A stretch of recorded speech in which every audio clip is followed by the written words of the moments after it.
Hey guys, in this video we're going to take a look at some mods which improve on the survival aspect of Minecraft.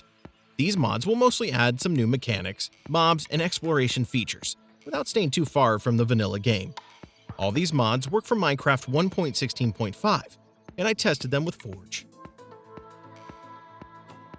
Survive adds a few mechanics which you're likely used to from traditional survival games. You'll now have a thirst meter, which you need to keep replenished by drinking water and other fluids. It's also a good idea to purify your water so that you aren't hit with a thirst debuff, which can make things even worse. There's also temperature, which is determined by not only the biome you're currently in, but the clothes on your back. You can also receive both hypothermia or hyperthermia depending on your temperature. From now on, you'll also need to regularly sleep, otherwise your body will begin to shut down, and you'll be hit with negative movement effects as well as vision impairment. Although there are items such as sugar water which can help reverse tiredness.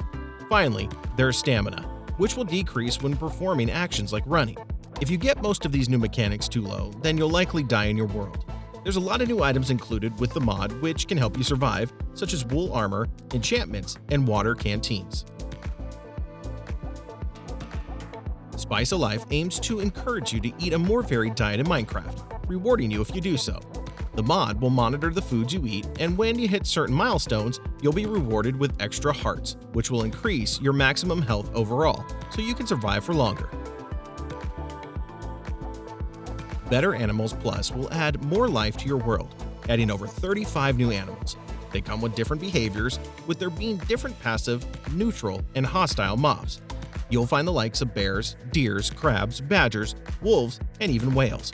Alongside these new creatures, there are some new items. Some mobs will drop their heads, which can be displayed in your home like trophies, whereas in general, there's a lot of new food items which mostly consist of meat and eggs. Some of my favorite additions are the new caves, which can be created from pelts. Overall, all these mobs look great and make a great addition to your world. Better Weather will add a few new weather events which definitely add a new layer to survival. Firstly, you can now expect to see the 4 seasons in your game, with each of them having a start, middle, and end. Each season will affect the temperature of biomes, the color of foliage, and how quickly crops grow. It'll also determine whether animals are able to breed. There are some new weather events, with the first of them being acid rain, which can injure both players and mobs, as well as destroy your crops. Blizzards are strong snowstorms, which can rapidly freeze water and give you impaired vision. You'll also find cloudy weather and light rain, but these won't affect your gameplay too much. There's more weather events planned in future updates too, with heat waves and hailstorms all a future possibility. Pitch Darkness is a resource pack which makes blocks that have no light level render as black, instead of being slightly illuminated. It's similar to the Hardcore Darkness mod which I covered in my horror-themed video. With this mod installed, you can expect to find exploring during the night not only more dangerous, but scary too. And Remastered adds more of a challenge, forcing you to really do some exploration and hunting before being able to enter the End Dimension. Now, there are 11 types of Ender Eyes, which can all be found in different locations. You'll have to search temples and search for buried chests to find each eye, as the ones you will need will no longer be dropped by the Endermen. Once you have all the eyes, you'll need to head towards either the End Gate or the End Castle. The castle is a large structure containing hostile mobs like illagers, loot, and a portal room which you'll need to look for. At the End Gate, you'll find a complex dungeon which will spawn random puzzles that you'll need to beat to reach the portal room. At the frame, you'll need to place all 11 eyes as well as a powdered core in order to reach the end. Again, this mod will force you to explore and kill bosses, making reaching the end a not-so-easy task. Subterranean Wilderness completely transforms below the surface, adding a lot of different biomes and designs to the cave system. They really take away from how boring caves currently are, as you'll now find caves which are bursting with life from plants to more dead variants which are completely frozen over. In some, you might want to take some potions of water breathing, as there are caves which are completely flooded and filled with coral. When combining this mod with the likes of better caves and better mine shafts, you'll never get bored when mining underground.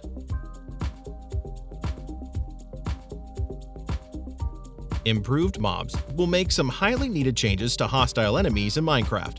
From now on, mobs will be able to spawn wearing protective equipment, with lower tier armor being more common. They'll also be able to break blocks and have better pathfinding to reach you. Your chests will no longer be safe either, as mobs will search them and take out some of your supplies. With a new difficulty setting, as time goes on, mobs will have increased health, damage, and speed so that you won't quickly overpower them. One of the craziest features is that mobs can now also use items like the player would. You'll find them throwing ender pearls, splash potions, and TNT, as well as trying to set you on fire.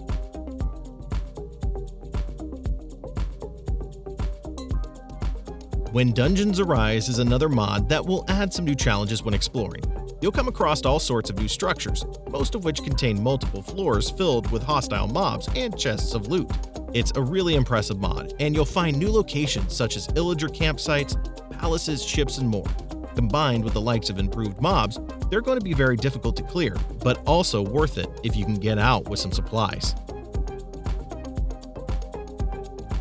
If you're a bit of a completionist, then take a look at the Traveler's Index. In the menu, you'll find a new button which opens up the index, which is a book.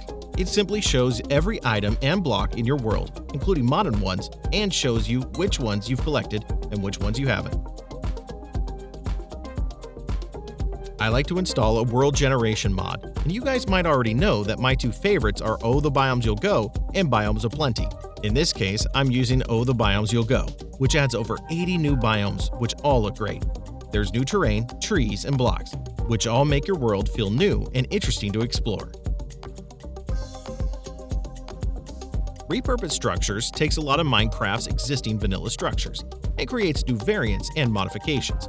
For example, instead of all outposts looking the same, you'll find over 10 different styles, which are all dependent on the biomes they spawn in.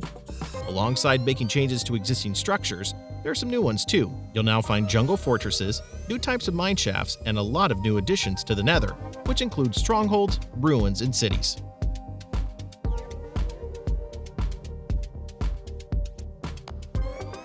The tool belt makes a great addition to survival, with it not feeling too broken. When you craft a tool belt, it will have enough space to store 2 tools.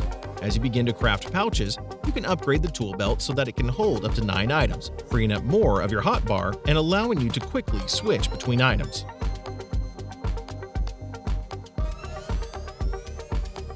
The Antique Atlas is a craftable item, which shows you a map of the area around you. In my opinion, it's a lot more immersive than just having a mini-map mod. It doesn't show too much information either, so it's not really game-breaking. You can export the map to an image, add your own custom markers, and easily scroll through the atlas. Archer's Paradox will add a lot of new arrows, which some have unique effects, some of which I can see being very useful in this pack. Some of my favorites are glowstone arrows, which will light up an area, being a great addition alongside pitch darkness, shulker arrows, which can home in on targets, and frost arrows, which can chill and freeze targets. Artifacts are new items which can mostly be found inside vanilla structures, which should give you more of an incentive to explore. Again, I'm going to list off a few of my favorite items. There's the umbrella, which can be used as both a glider and as a shield to block attacks. The snorkel allows you to breathe underwater, which could go great with the previously mentioned Subterranean Wilderness mod. Night vision goggles will make exploring with pitch darkness a little easier too, making these a highly sought-after item. And bunny hoppers can be worn to increase jump height and prevent fall damage.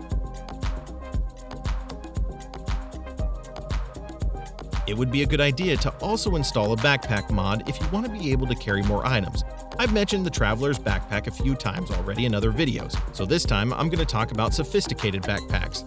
They're 3D backpacks which can be dyed a load of colors and are visible on the player's back. There are 4 different tiers which determine the amount of items they can hold and the number of upgrades they can receive. Some of the included upgrades allow you to apply filters to send items to the backpack, automatically feed you food from its contents, and allow you to smelt items from the backpack. I'd also recommend installing a death mod. Some of the best options are Corpse and Gravestone. That way when you die, you won't lose all your items. I'm using Corpse, which spawns your body when you die, giving you coordinates. After a long period of time, the corpse will turn to a skeleton, which I think is a small but funny feature. That's it for this list. Hopefully you enjoyed the video. Leave a like and subscribe if you did. There are quite a few interesting mods in this video, and I found some new ones to try out myself.